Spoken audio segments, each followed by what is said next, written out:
안녕하십니까. 백준우 기술사입니다. 네, 127회 소방기술사 1교시 문제풀이 지금부터 시작하도록 하겠습니다. 먼저 1교시 문제를 전체적으로 한번 좀 간략하게 설명해 드리는 시간을 가지도록 하겠습니다.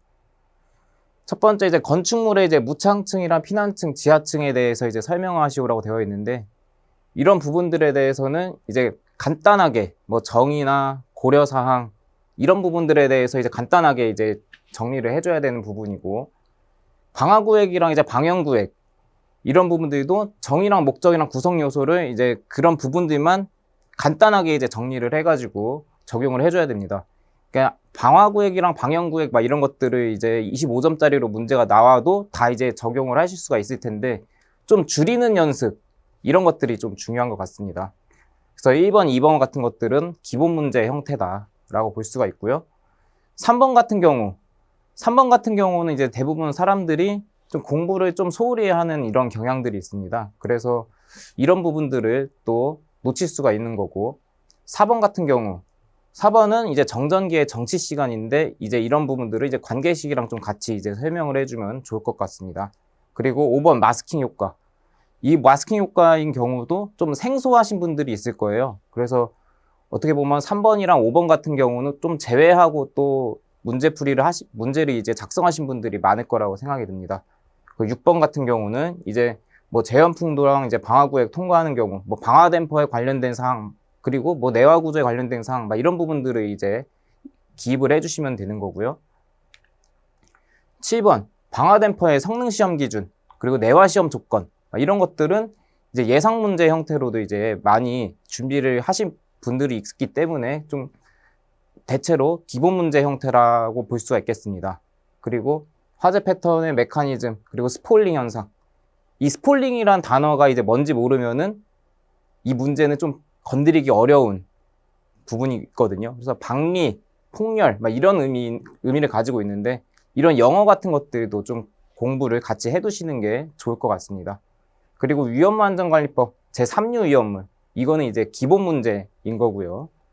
그리고 TPS실이나 EPS실에 대한 소화 설비를, 어떤 화재 위험성이 있고 소화 설비 이런 것들이 어떻게 적용을 해야 되는지, 이런 것들도 좀 캘브 화재 쪽으로 가던가 그렇게 접근을 하면은 어느 정도 자반을 작성할 수가 있겠습니다. 물분모 소화 설비 같은 경우도 기본적인 문제라고 할 수가 있고요. 배관이 5개지 중 매립 시 시공식 고려사항, 이것들은 좀 실무적인 문제이긴 한데, 그래도 부식이랑 이런저런 것들이 같이 엮어서 한다면 그래도 건드릴 수 있는 문제다라고 볼 수가 있겠습니다. 마지막으로 페일세이프, 그리고 싱글 리스크를 설명하시오라고 되어 있는데, 페일세이프랑 풀프루프 이런 식으로 설명하라고는 했었지만은, 싱글 리스크가 뭔지 모르시는 분들은 이것 또한 좀 건드리기 어려운 부분이지 않을까라고 생각이 듭니다. 그렇게 해서 건축물의 무창층이랑 피난층 및 지하층에 대해서 설명하시오 이 부분부터 시작을 하도록 하겠습니다. 먼저 이 무창층의 정의입니다. 무창층은 조건을 모두 만족시킨 계구부의 면적의 합계가 당해층 바닥 면적의 30분의 1 이하인 경우 인층을 말합니다. 그래서 조건 같은 경우도 다 있죠. 계구부 크기가 지름 50cm 이상의 원이 내접된 경우, 그리고 계구부 및 밑부분까지 높이가 1.2m 이하인 경우, 그리고 도로 또는 차량이 빈터를 향해야 된다. 그리고 창살이나 이 장애물이 없어야 된다.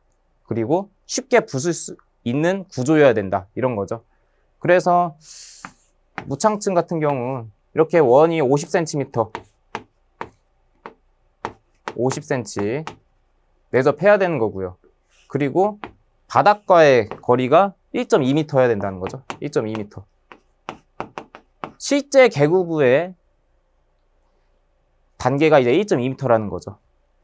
그리고 도로 또는 공지, 이런 부분들에 대해서는 우리 지침에 나와 있는 대로 일반 도로 4m, 막다른 도로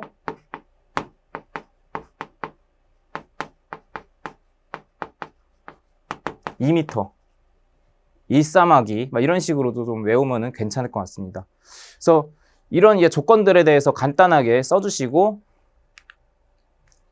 이제 시간이 되신다면 문제점까지 써주면 좋겠는데 일단 문제점을 먼저 보면은 무창층이 이제 발생을 하게 되면 무창층인 환경에서는 이런 가시거리 연기가 이제 축적이 되기 때문에 이런 가시거리 감소랑 이제 피난 시간이 이제 결국에 길어지게 되는 거고요. 그래서 천장에 설치된 조명의 기능까지 다시 상실하게 되는 거고 뭐 구조도 이제 어렵게 되겠죠. 구조도. 그리고 이제 소방대가 창이 아닌 피난 경로로 진입함으로 이제 소화 활동 창에 이제 어려움들도 발생을 할 수가 있다. 그렇게 해서 이제 어떻게 해야 되느냐?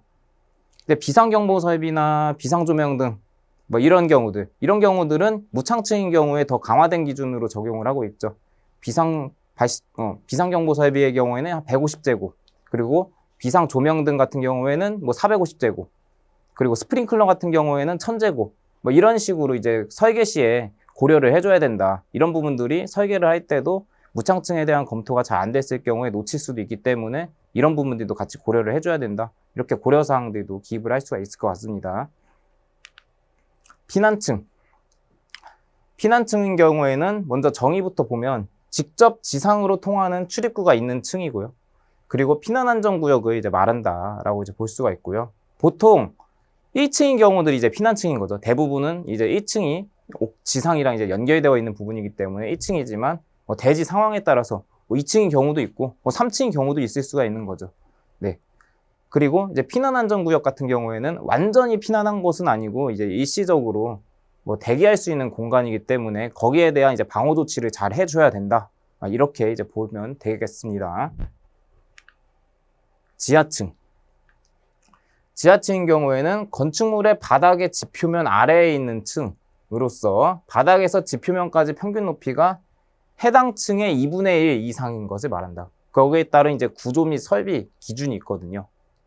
그래서 50제곱미터 이상인 층, 300제곱미터 이상인 층, 1000제곱미터 이상인 층마다 구조 및 설비가 다릅니다.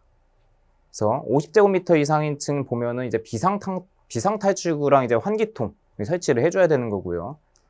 다중이용업소 용도인 경우에는 직통 계단을 2개소를 설치를 해줘야 됩니다. 그리고 300제곱미터 이상인 층은 이제 급수전 1개소, 그리고 1000제곱미터 이상인 층은 환기 설비를 이제 적용을 해줘야 됩니다. 네. 그래서 이런 구조 및 설비 기준 정도 적어주시면 좋을 것 같습니다.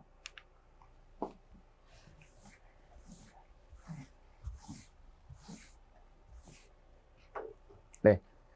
건축물의 방화구획 및 이제 방형구획에 대해서 이제 다음을 설명하시오.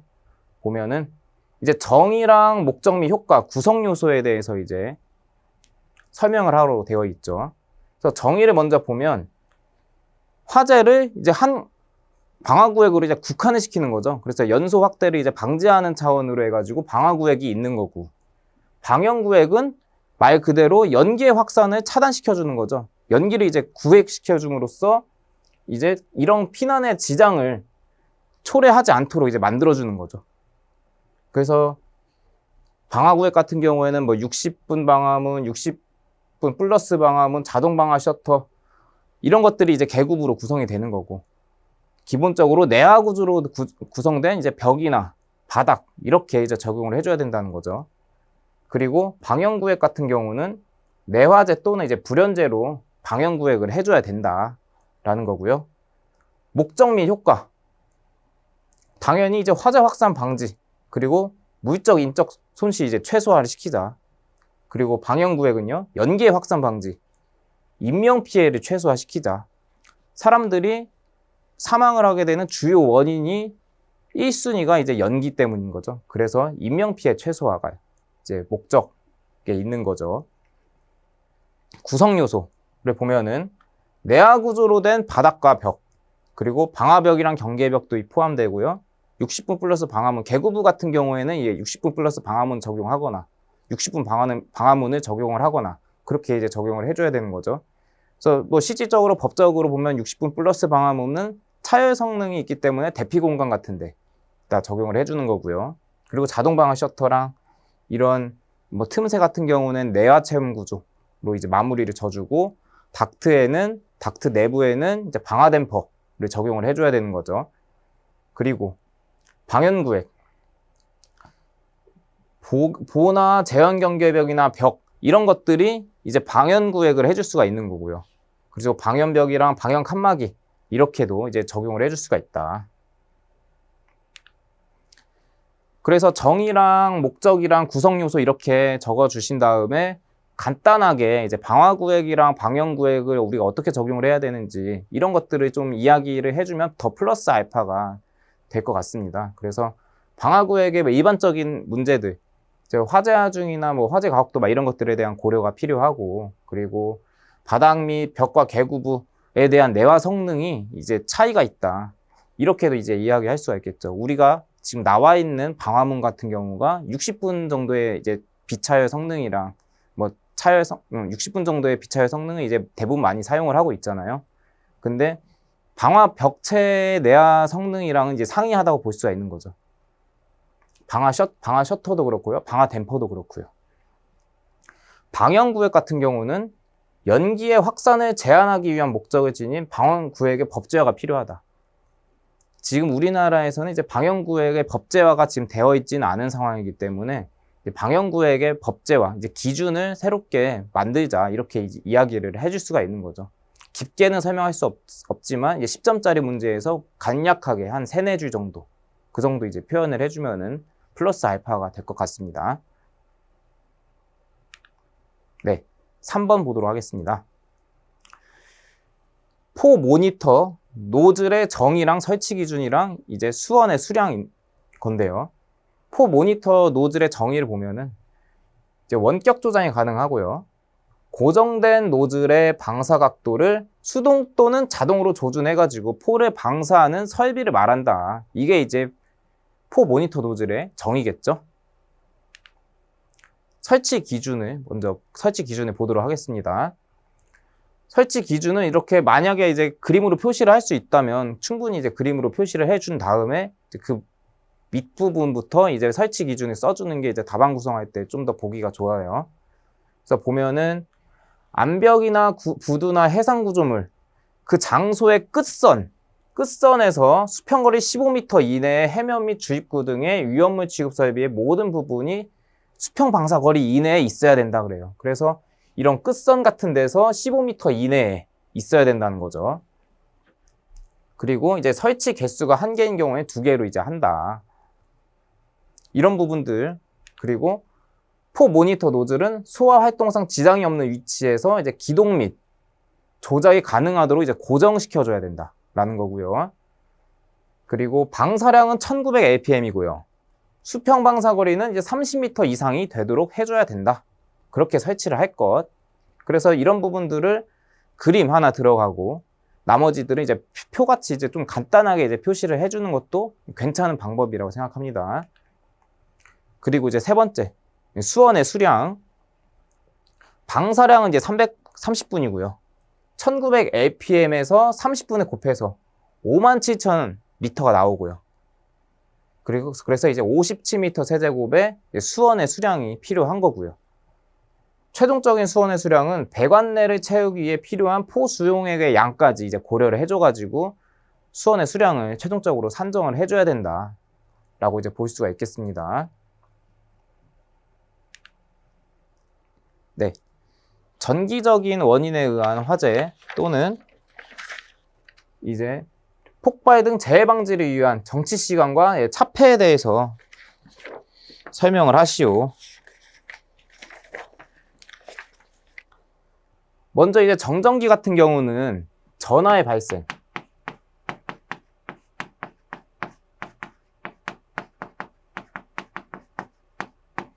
그 다음에 전하의 축적,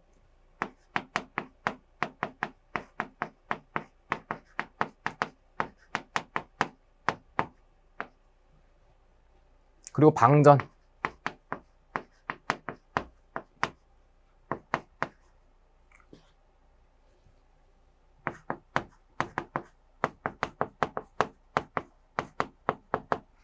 그리고 나서 이제 화재 폭발. 이렇게 이제 이어지게 되는 거죠. 그래서 이런 전하의 축적 부분이 이제 대전이라고 이제 볼 수가 있는 거죠. 대전.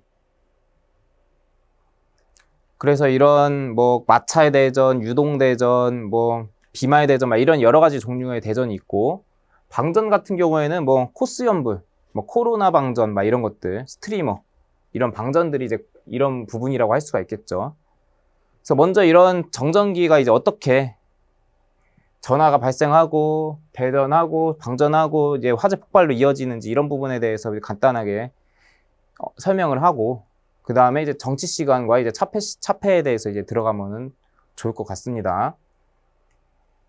그래서 정치 시간에 보면은 축적된 전화가 소멸될 수 있는 이제 대기 시간을 의미를 해요.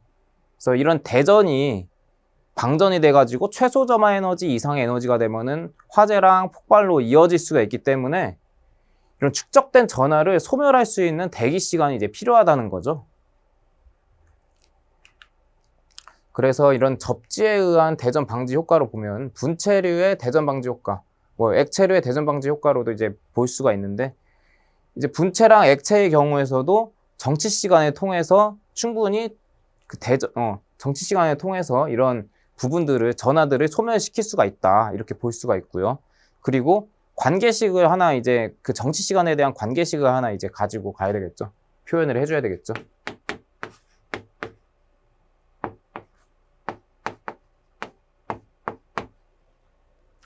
네.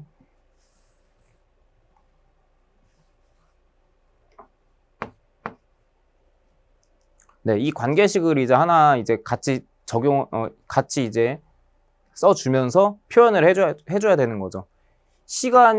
정치 시간이 이제 오래되면 오래될수록 잔류 전하는 낮아진다, 라고 이제 볼 수가 있는 거죠.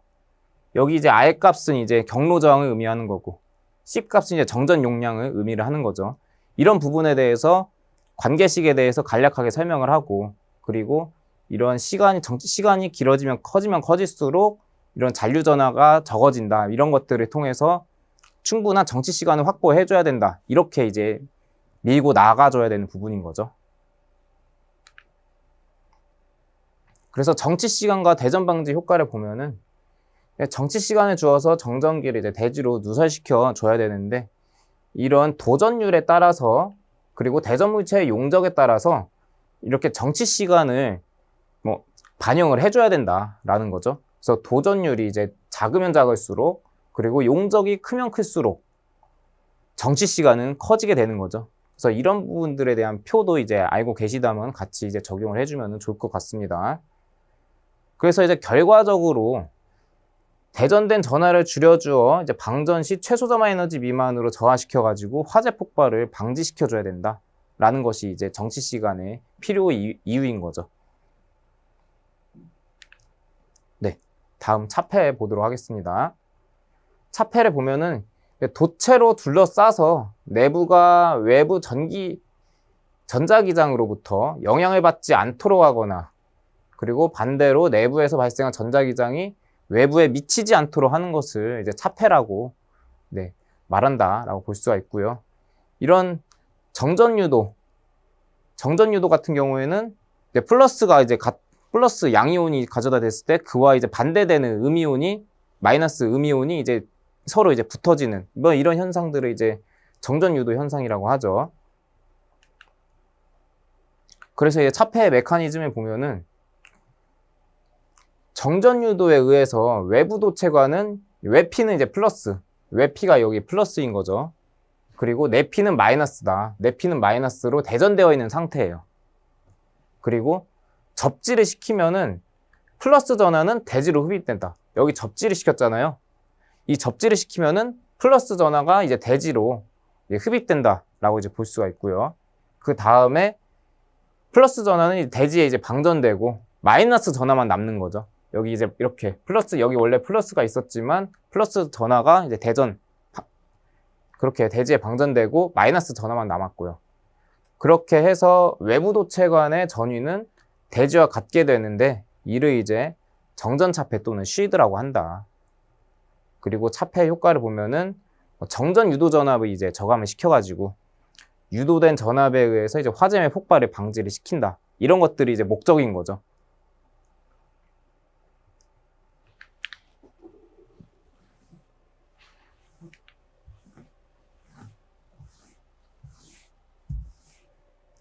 네. 다섯 번째, 머스킹 효과입니다. 머스킹 효과의 정의에서 먼저 보면은 어떤 소리에 의해 다른 소리가 파묻혀 버려가지고 들리지 않게 되는 현상. 이런 게 이제 머스킹 효과인 거고요. 여기서 이제 머스커랑 마스커랑 이제 마스키 이렇게 나오는데, 마스커는 이제 강한 큰 소리, 방해해주는 의미고요. 마스키는 이제 파묻혀버리는 작은 소리. 그래서 이게 이제 목적음인 거죠. 우리는 이 소리를 내고, 마스키, 이 소리를 내고 싶은데 마스커에 의해서 이제 그것이 상쇄돼 버리는 거니까, 이런 이제 마스킹 효과, 이런 것들이 이제 좀 이런 것들로 인해서 파묻혀버리서 들리지 않게 되는 현상이 발생을 하게 된다. 이걸 이제 소방이랑 접목을 시켜줘야 되는 거죠. 그래서 이제 문제점을 보면은 비상방송과 비상경보 설비, 이런 비상방송과 이제 비상경보 설비는 이제 같이 이제 경보를 하게 되는데, 동시에 음향장치가 들릴 경우에 마스킹 효과가 발생을 하게 된다라는 거고요. 비상경보 설비는 그 기준이 이제 1m 떨어진 위치에서 90dB 이상을 이제 요구를 하고 있는데, 주변 소음의 고려가 지금 없는 상태다. 이렇게도 이야기를 할 수가 있겠습니다. 그래서 대책을 보면 문제점이 나오면은 꼭 대책이 이제 들어가 줘야 된다는 거고, 대책을 보면은 비상방송 설비가 동작하는 경우에 자동으로 이제 지구음향 장치를 이제 정지시키거나, 이런 것들에 대한 좀 세부적인 검토가 이제 필요하다는 거죠. 그리고 머스킹 효과, 마스킹 효과를 반영한 기준 마련이 필요하다. 1m 떨어진 곳에서 90dB 이상을 이제 요구를 한다 그랬잖아요. 근데 이제 주변 소음까지도 같이 고려해줘가지고 비상경보 설비 이런 것에 대한 데시벨을 좀 조정을 해줄 필요성이 있다라고 이제 볼 수가 있겠습니다. 6번 제한풍도가 이제 방화구역을 통과할 경우 고려할 사항에 대해서 설명을 하시오라고 되어 있죠. 그럼 일단 이건 기본적으로 방화댐퍼의 내용이구나 이런 식으로 이제 볼 수가 있는 거죠. 보면은 이제 일반 공간이랑 보일러실, 주방 이런 경우에는, 일반 공간 같은 경우에는 연기나 불꽃을 감지해가지고 자동으로 닫혀야 된다라는 거고요. 보일러실이나 주방 같은 경우에는 103도의 퓨즈, 배기덕트 같은 데는 103도의 퓨즈를 사용을 하고, 급기덕트는 일반 공간이랑 이제 동일하게 이제 적용을 해준다, 이렇게 이제 볼 수가 있는 거죠. 그래서 이런 경우들만 한정적으로 이제 온도를 사용을 한다, 이렇게 볼 수가 있고요. 제연풍도가 이제 여기가 이제 진짜인 거죠. 제연풍도가 방화구역을 통과할 때 어떤 점들을 이제 고려를 해줘야 되느냐. 그래서 먼저 보면은 일반적으로는 연기랑 불꽃을 감지해가지고 댐퍼가 닫히도록 법규가 이제 개정되었죠. 하지만 제연덕트의 경우에는 중온도형 퓨즈를 사용을 해가지고 화재 초기에는 좀 제연의 역할을 좀 해줄 필요성이 있고요. 그리고 화재가 확대됐을 때, 이럴 때는 이제 방화댐퍼의 역할을 할 수 있도록 이제 이런 부분들에 대해서 이제 검토가 필요하다. 두 가지 역할을 모두 다 감당을 해줘야 되니까 적재적소에 맞게 작동이 돼야 된다는 거죠. 그래서 댐퍼가 만약에 닫히게 되면은 제연이 이제 불가능하게 되는 거고요. 댐퍼가 열리면은 방화구역 선상이지만 방화구역의 역할을 할 수가 없게 되는 문제점이 되는 거죠. 그래서 이런 부분들에 대해서 고려가 필요하다. 그리고 이제 퓨즈 온도 결정. 퓨즈 온도 결정 같은 경우에는 우리가 그냥 일반적으로 중온도용 280도 정도로 이제 적용을 해주고 있거든요. 예전부터 이제 그런 부분들로 적용을 해주고 있었는데, 이제 화재 시뮬레이션 이런 것들을 통해서 열귤의 온도 같은 것들을 측정을 한 다음에 퓨즈 온도를 결정을 해준다면 아무래도 더 합리적으로 퓨즈 온도를 결정을 할 수 있지 않겠느냐, 이렇게 이제 볼 수가 있는 거죠. 그리고 풍도 재질. 방화구역에서 댐퍼까지의 풍도는 내화 피복이나 열에 쉽게 변형되지 않는 재질로 이제 시공을 해줘야 된다. 즉 이제 내화 피복이나 내열성이 좀 있어야 된다는 거죠. 풍도 자체에. 이런 부분들에 대해서도 고려를 해줘야 된다라는 거고요. 그리고 덕트 내부의 스프링클러 설비도 적용하는 것도 한번 고려해 볼 필요성이 있다라는 거죠. 이 반도체 공장 같은 경우에는 이제 적용을 할 수가 있잖아요. 반도체 공장에 설치하는 덕트 같은 경우에는 이런 스프링클러를 내부에 이제 적용을 해줄 수가 있는데, 일반적인 제형 덕트에서도 한번 적용을 한번 해볼 수 있지 않을까, 이렇게 볼 수가 있는 거죠. 댐퍼가 닫히면은 제어이 불가능하고, 댐퍼가 열리면은 방화구의 그 역할을 하지 못하니까 스프링클러가 개방이 돼가지고 어느 정도의 화염 이동을 이제 차단시켜 줄 수 있는 뭐 그 정도의 역할을 해줄 수가 있고, 그러면서 동시에 재현의 역할들도 좀 해줄 수가 있는, 나름 이제 합리적인 방법이라고 이제 볼 수가 있겠죠. 개선사항. 그래서 이제 NFPA 같은 경우에는 퓨지블 링크 방식의 방화 댐퍼를 적용하는 것이 이제 건축물에서 화재 확산 방지 목적에 부합할 것을 판단돼 가지고 이렇게 적용을 하고 있다. 그래서 우리나라의 경우에도 뭐 아까 이런 고려 사항들을 참고를 해 가지고 좀 적용을 해주면 좋겠다. 이렇게 결론까지 져주면 좋을 것 같습니다. 네, 7번. 방화 댐퍼의 성능 시험 기준 및 이제 내화 시험 조건에 대해서 이제 설명을 하시오. 그래서 보면 성능 기준을 먼저 보면은 내화 성능 시험 결과에 비차열 1시간 이상의 성능이 이제 확보가 돼줘야 된다는 거고요. 그리고 KSF 2822에서 이제 규정한 방연 성능이 있어야 된다라는 거죠. 그래서 이거 방연 성능이 뭐냐? 20파스칼에서 5m 세제곱 퍼민 미터 제곱의 성능이 이제 확보가 돼야 된다는 거예요. 그래서 비차열 1시간 만족시켜줘야 되고 20파스칼에서 5m 세제곱 퍼민 미터 제곱에 이제 송출량이 이제 확보가 돼야 된다. 그 이하로 이내인 거죠, 이내. 그래서 이런 부분들이 이제 만족을 시켜줘야지만이 이제 성능 기준 통과할 수 있다는 거죠. 근데 여기서 이제 물어본 거는 내화 시험 조건에 대해서 물어본 거죠. 성능 시험 기준이랑. 그래서 성능 시험 기준을 보면은 시험체 같은 경우에는 실제의 것과 이제 동일한 구성, 재료 및 크기의 것으로 해줘야 되고요.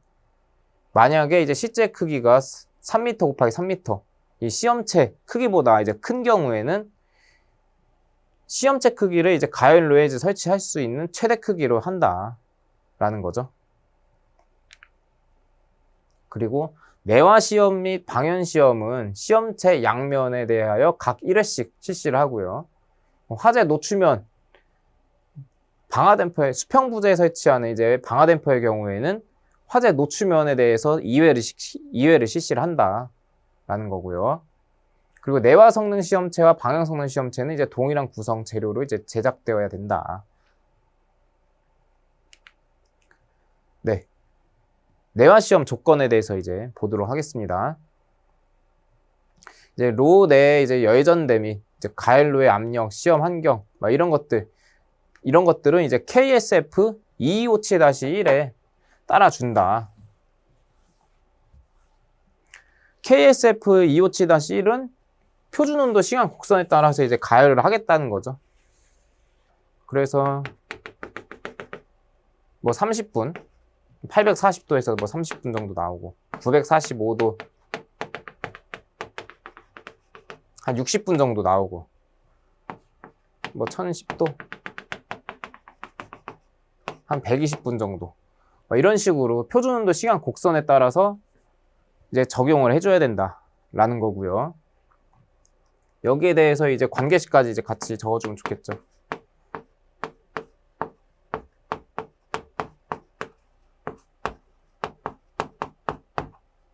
이런 이제 관계식에 따라서 관계식과 이제 표준 온도 시간 곡선까지 같이 표현을 해주면은 좋을 것 같습니다. 이런 방법에 따라서 이제 적용을 하는 거니까요, 시험을. 그래서 시험체를 보면은 내화 시험은 이제 2회 실시를 하고, 양면에 대해서 1회, 그리고 화재 노출면, 수직 부재는 양면에 대해서 1회, 수평 부재는 화재 노출면에 대해서 2회를 이제 실시를 하는 거고요. 그리고 내화 시험 방법을 보면은 이제 10번을 개폐해가지고 작동에 이상이 없는지를 이제 확인을 해줘야 되는 거고요. 그리고 이제 표준 온도 시간 곡선에 따라서 가열을 하면서 차염성을 측정을 해주는 거죠. 차염성. 화재를 이제 차단할 수 있는 능력, 이 차염성을 측정을 해준다. 그래서 판정 기준에 보면은 면균화죠. 원래는 면균화. 면패드랑 균일 게이지 시험이랑 화염 전파성 시험이 이제 차염성 시험인데 여기서 면패드 시험은 제외를 한다. 면패드 시험은. 면패드는 미적용을 하고요. 균열 게이지 시험이랑 화염 전파성 시험이 이제 성능 기준을 만족을 시켜주면은 합격이다. 라는 거죠. 네. 8번 보도록 하겠습니다.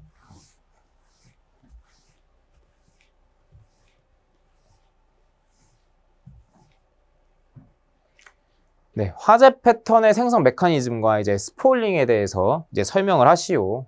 이렇게 나와 있는데, 먼저 화재 패턴의 생성 원리 이런 것들을 보면은 열 변형이랑 소실이랑 연소 생성물의 퇴적 등에 의해서 이제 만들어진다. 그리고 거기에 대해서 이런 메커니즘이 있다. 복사열의 차등 원리. 열원으로부터 멀어질수록 이제 약해지는 복사열의 차등 원리를 이런 부분들과 고온가스와 열원으로부터 또 멀어질수록 온도가 낮아지게 된다. 그리고 화염 및 고온가스가 이제 상승하는 이런 원리. 이제 부력이 이제 상승을 하는 거죠.密도가 낮아지고 부력이 상승하는. 그리고 연기나 화염이 물체에 의해서 차단되는 원리. 아무래도 이제 저항이니까 이런 벽체나 이런 부분들이 저항이 높으니까 이제 벽체를 따라서 그리고 천장에 따라서 이렇게 흘러가게 되는 거죠. 그래서 이런 메커니즘을 가지고 있다. 라고 이제 설명을 해주고요.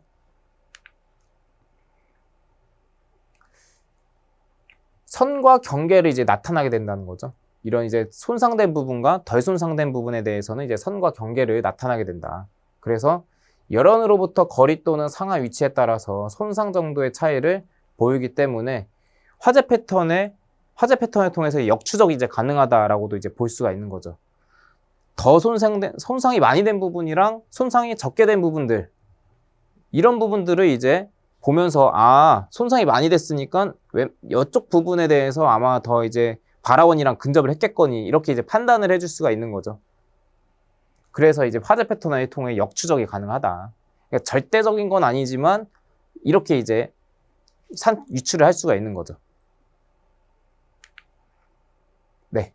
그리고 이제 스폴링에 대해서 설명을 하고 했었죠. 네, 스폴링에 대해서 아까도 이제 말씀드렸지만 그 단어, 이 스폴링에 대한 뜻을 모른다면은 아무래도 좀 이 문제는 좀 접근하기가 좀 어렵지 않았을까. 이렇게 볼 수가 있을 것 같아요.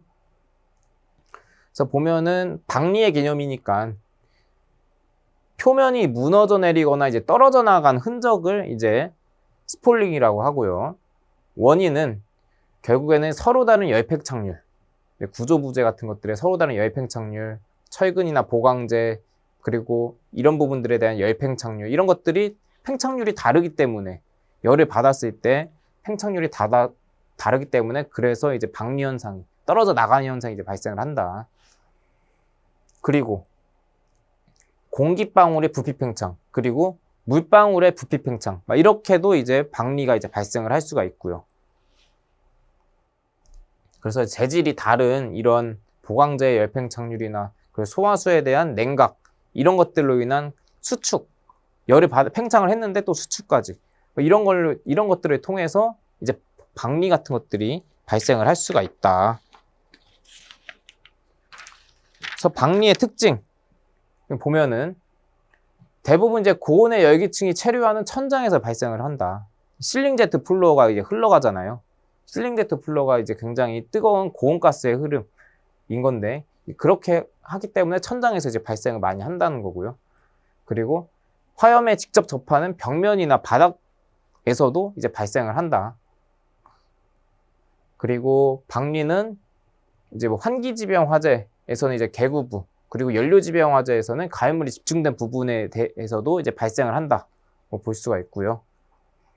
또 박리가 발생했을 때는 폭발음과 같은 큰 소음이 이제 발생을 하기 때문에, 그리고 주변으로부터 이제 콘크리트 파편 같은 것들이 날아가기 때문에 결국에는 이제 단면 손실로 이어지게 되고 구조적 강도가 약해지게 되는 거고, 그로 인해서 뭐 붕괴까지 뭐 이렇게도 이제 이어질 수가 있는 거죠. 네. 그리고 이제 화재 조사적 측면에서 보면은 방리는 이제 방리가 되지 않은 부분에 비해 이제 많은 열을 받은 것을 의미를 한다. 아무래도 이제 방리가 된 것과 방리가 되지 않은 거, 방리가 많이 되면 될수록 많은 열을 이제 받았다라고 이제 볼 수가 있는 거죠.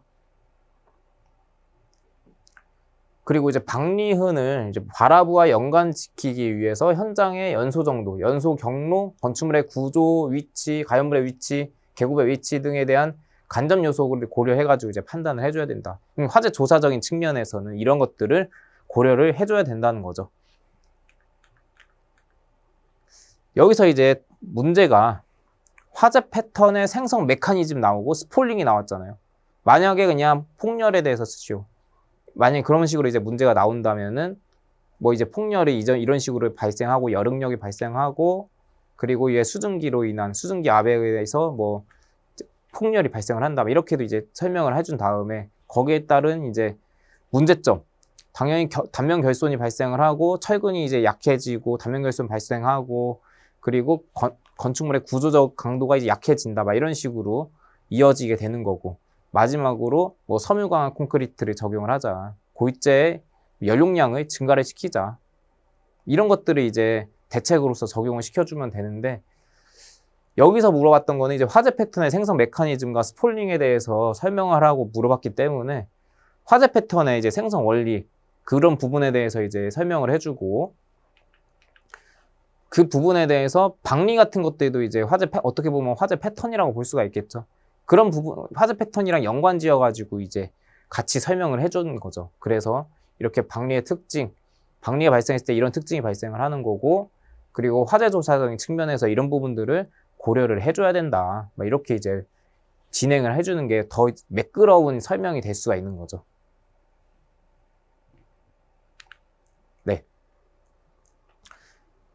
위험물 안전관리법에서 정하는 이제 제3류 위험물에 대하여 이제 다음 사항을 이제 설명하라고 나와 있어요. 거기서 보면은 이제 성질, 위험성, 소화 방법 이런 식으로 이제 나와 있죠. 이거는 이제 굉장히 어떻게 보면은 기본 문제라고 이제 할 수가 있는 거죠. 기본 문제다. 그래서 품명을 먼저 보면은 품명 같은 것들도 이제 간략하게 이제 지정 수량별로 구분을 해가지고 써주면은 좋을 것 같고요. 성질 보면은 당연히 자연 발화성이랑 금수성 물질이기 때문에 자연 발화성, 금수성 물질이 이제 성질이다. 그리고 대부분 이제 무기화합물이다. 그리고 고체이고 일부는 액체다. 뭐 이런 것들에 대한 성질을 이제 간략하게 뭐 써주면 좋을 것 같고요. 위험성은 이제 유가반 관점으로 가져도 괜찮을 것 같아요. 그래서 가연성 가스가 나오잖아요. 수소랑 아세틸렌 막 이런 부분들은 이제 가연성에 대한 부분들이고요. 포스핀, PH3 포스핀 같은 경우는 거의 맹독성이죠. 엄청난 유독성 가스인 거죠. 이런 것들은 그래서 유독성도 있고 가연성도 있고요. 그리고 또 물이랑 또 반응하니까 반응성도 있다. 이렇게 볼 수가 있는 거죠. 그런 관점에서 위험성을 정리를 해줘도 괜찮을 것 같습니다. 그래서 보면은 수소는 나트륨의 경우에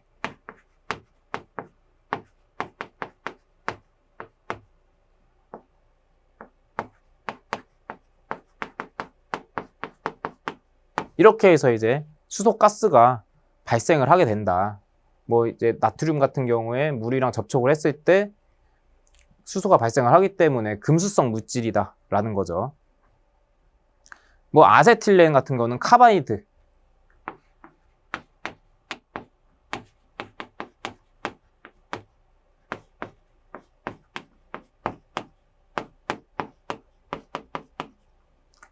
뭐 카바이트랑 이제 물이랑 이제 접촉을 했을 때 뭐 아세틸렌 가스 같은 것들이 발생을 하게 되는 거고요. 뭐 이제 포스핀 같은 것들도 이제 발생을 하게 되는 거죠. 포스핀 같은 것들. 포스핀 같은 경우는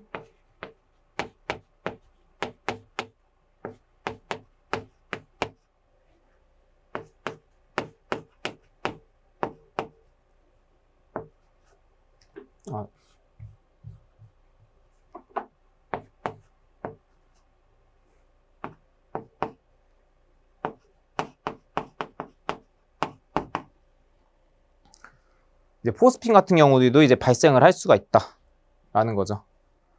그래서 이제 유독성에 대한 내용, 그리고 가연성에 대한 내용, 이런 부분들이 이제 위험성이라는 거죠. 그리고 또 이제 물과 이제 반응을 하니까, 물로 반응해서 또 이렇게 발생하니까 물 반응성 부분도 있다. 이렇게 이제 볼 수가 있는 거고요. 그리고 이제 가열이나 강산화성 물질 또는 강산류 접촉에 의해서도 이제 위험성이 증가하고요. 또 황린 같은 경우에는 뭐 pH 9 이상의 이제 강알칼리성이랑 접촉을 하면은 또 포스핀, pH3가 또 나오게 되는 거고요. 이런 부분들에 대해서 이제 좀 간략하게 몇 가지 적어주시면 좋을 것 같고요. 소화 방법. 금속용 소화약제, 건조사, 팽창질소, 팽창진주암 이런 것들로 이제 소화를 해줘야 된다. 금속용 소화약제는 뭐 나트륨인 경우 NaX 이런 것들, MNT LX 이런 것들을 이제 적용을 해줘야 된다는 거죠. 그리고 황린은 이제 물 또는 이제 강화액, 포소화 약제 이런 것들을 적용을 해주되 강알칼리성이랑은 적용을 해주면 안 된다. 강알칼리성 물 같은 경우는 pH 9 이내로 해줘야 되는 거예요. 안 그러면은 이제 포스핀이 나오니까.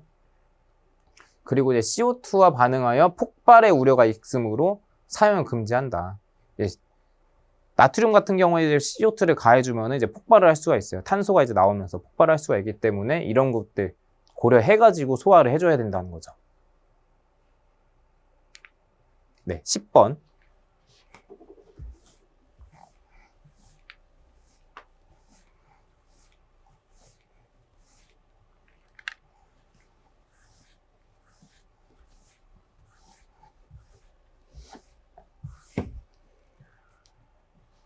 네. 건축물에 설치된 통신용 배관 샤프트, TPS랑 이제 EPS실의 화재 특성을 설명하고 적합한 소화 설비를 설명하시오 라고 되어 있어요. 그래서 보면은 화재 특성을 보면은 점화원이 많다. 아무래도 이제 전기적 점화원이 있는 거죠. 줄열이랑 스파크 이런 것들. 그리고 유독가스 및 연소 생성물이 다량 방출된다. 케이블 화재 쪽으로 봐야 되니까 그런 부분에 대해서 유독가스 이런 것들이 좀 다량 방출된다라고 볼 수가 있고요. 그래서 케이블 화재를 관련해 가지고 좀 보면은 괜찮을 것 같습니다. 그거를 중점적으로 화재 특성을 설명을 해주면 괜찮을 것 같습니다. 그래서 연소율도 높고 연소 속도도 빠르고 화점 파악 같은 것들도 좀 힘들다. 그리고 이제 화재 성장 속도도 이게 빠른 편이다 라고 볼 수가 있죠. 그리고 고체성, 신부성 화재로 볼 수가 있고요. 공기가 통하지 않는 이제 밀폐된 공간에서의 화재로 정확한 화점 분석이 어렵다. 거기에 따라서 이제 소화 활동도 어려워지게 되는 거죠.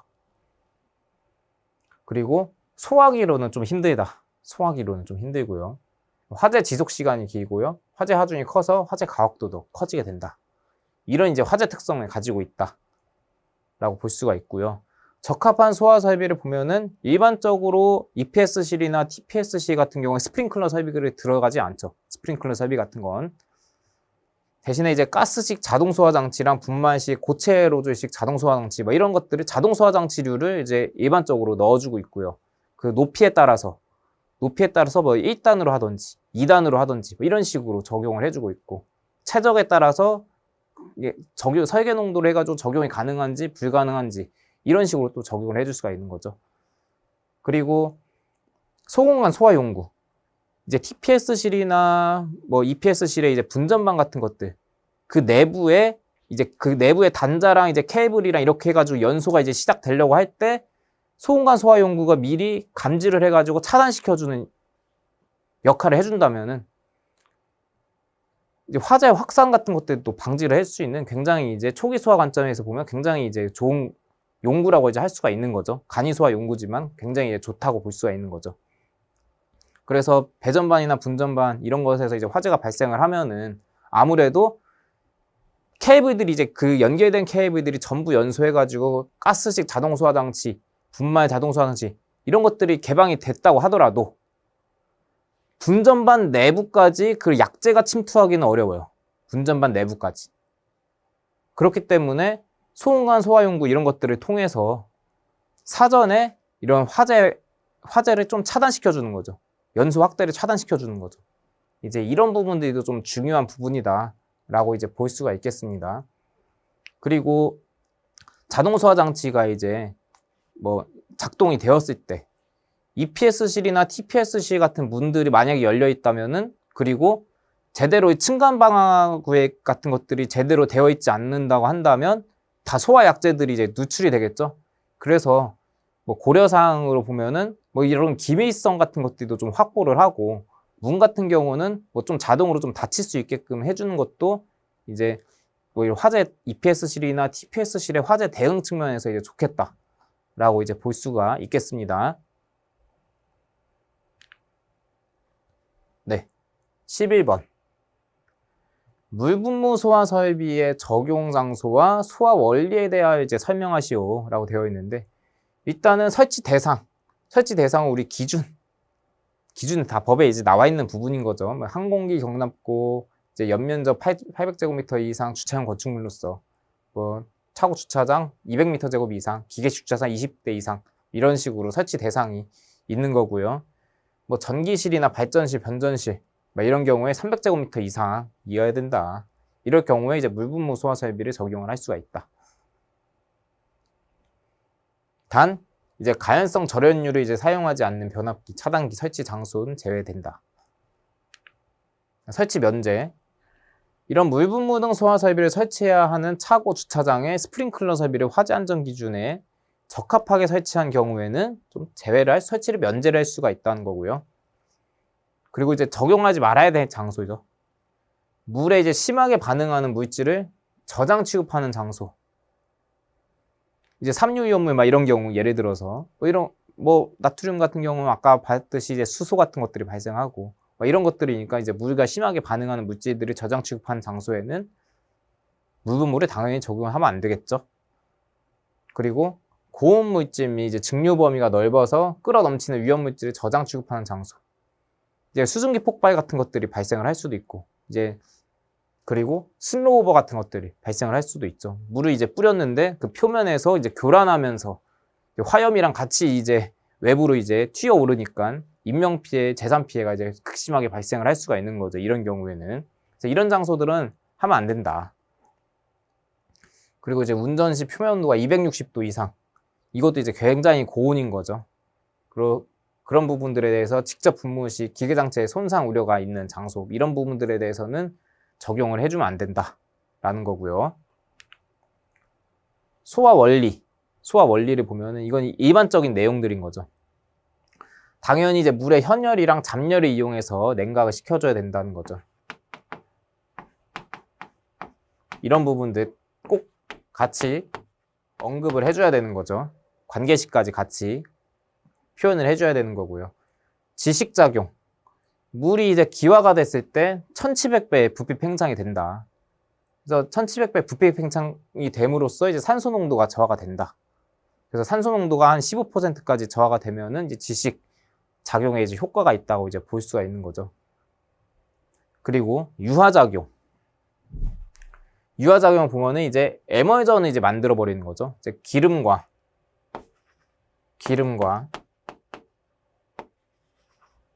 여기가 이제 에멀전인 거죠.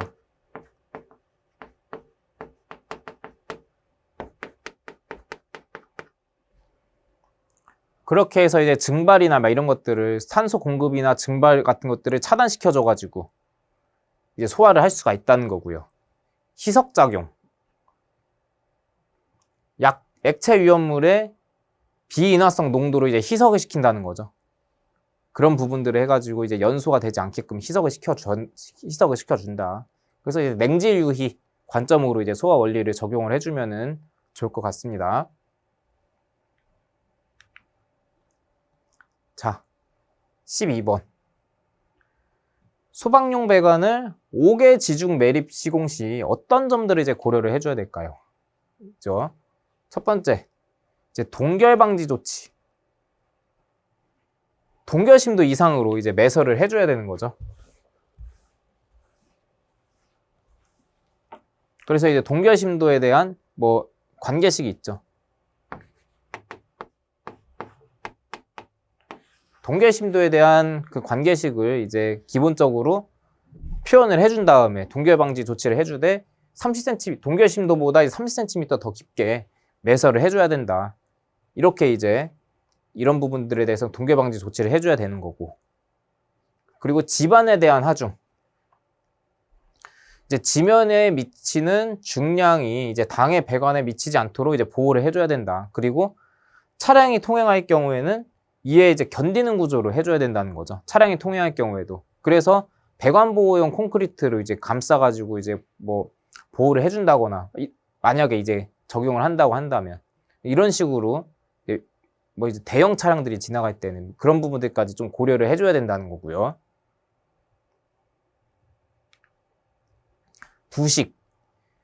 부식의 관점에서도 보면은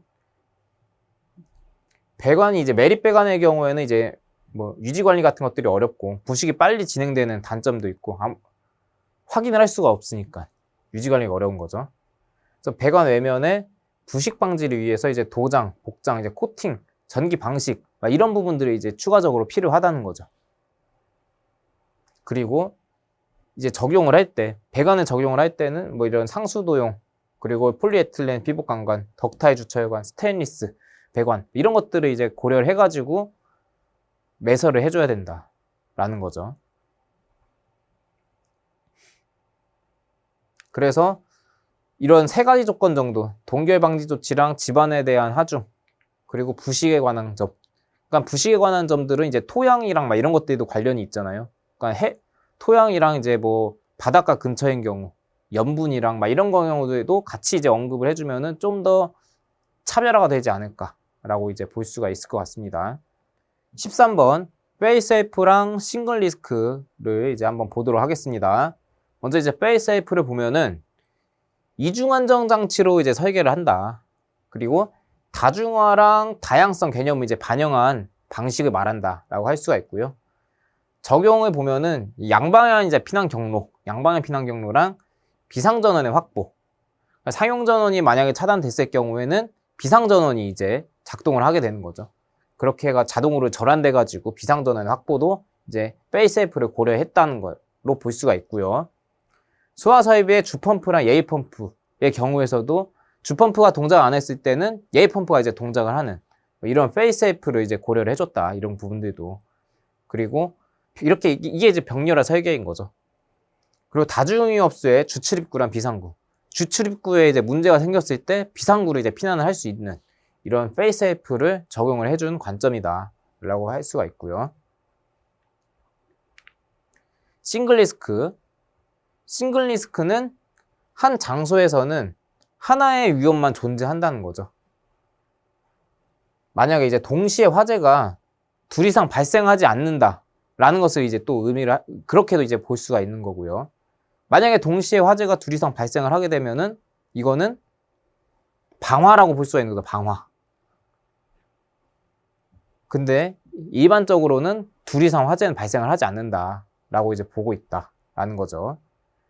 그래서 적용을 보면은 이제 화재 대응 그리고 수원의 산정 이런 부분들을 볼 수가 있는데 화재 대응 같은 경우에는 다른 방화구역으로 화재가 전파되지 않는다. 하나의 방화구역에서 이제 화재가 발생하더라도 다른 방화구역으로 화재가 전파되지 않는다. 이런 것들을 전제로 해가지고 화재를 대응한다는 거고요. 수원 산정 같은 경우에는 고정식 소화 설비가 이제 2개 이상 설치되어 있고 방화벽이랑 방화문 이런 것들로 이제 구획되어 있는 경우에 저수량 중 최대껏 이상으로 이제 가능하다. 소화 설비를. 그러니까 일반적으로는 다 겸용을 하고 있죠. 옥내 소화전이랑 스프링클러랑 뭐 옥외 소화전이랑 이런 것들을 다 겸용을 하고 있는데 이런 부분에 대한 부분들을 맞춰준다면 방화벽이랑 방화문에 대한 부분들을 맞춰준다면 뭐 저수량 중 최대껏 이상으로 이제 가능하다라는 거죠. 그리고 이제 또 옥상 수원 같은 경우도 적용을 해줄 수가 있을 것 같아요. 이제 옥상 수원을 제외를 해주고 이제 주펌프랑 예의 펌프가 들어갔잖아요. 그래서 페이스세이프의 관점으로도 볼 수가 있지만 싱글 리스크의 관점으로도 볼 수가 있는 게 뭐 주펌프 같은 경우랑 예의 펌프가 동시에 이제 고장날 가능성은 없다. 이런 식으로 보고 적용을 또 시켜줄 수가 있는 거죠. 싱글 리스크인 부분에서도. 그렇게 해서 적용 예 같은 경우도 한 두세 개 정도 이제 표현을 해주면은 좋을 것 같습니다. 그래서 이번 1교시 같은 경우에서는 막 문제가 엄청나게 어렵거나 이러진 않았는데 이제 좀 생소한 단어들 이런 것들이 좀 있었을 것 같아요. 이렇게 싱글리스크라든지 마스킹이라든지 뭐 스폴링 이런 단어들을 만약에 모른다면은 이제 좀 어떻게 보면 건드리기가 좀 어려운 것들이 좀 정해져 있었다라고 이제 볼 수가 있을 것 같습니다. 하지만 이렇게 문제들이 이런 문제들이 계속 나온다고 하더라도 이제 포기하지 않고 이제 끝까지 공부를 하시면은 이제 결국에는 이제 좋은 결과로 나올 수 있을 것 같습니다. 네. 127회 이제 소방기술사 이제 문제 푸시느라 이제 고생 많으셨고요. 네, 128회까지 힘내서 함께 갔으면 좋겠습니다. 고생하셨습니다.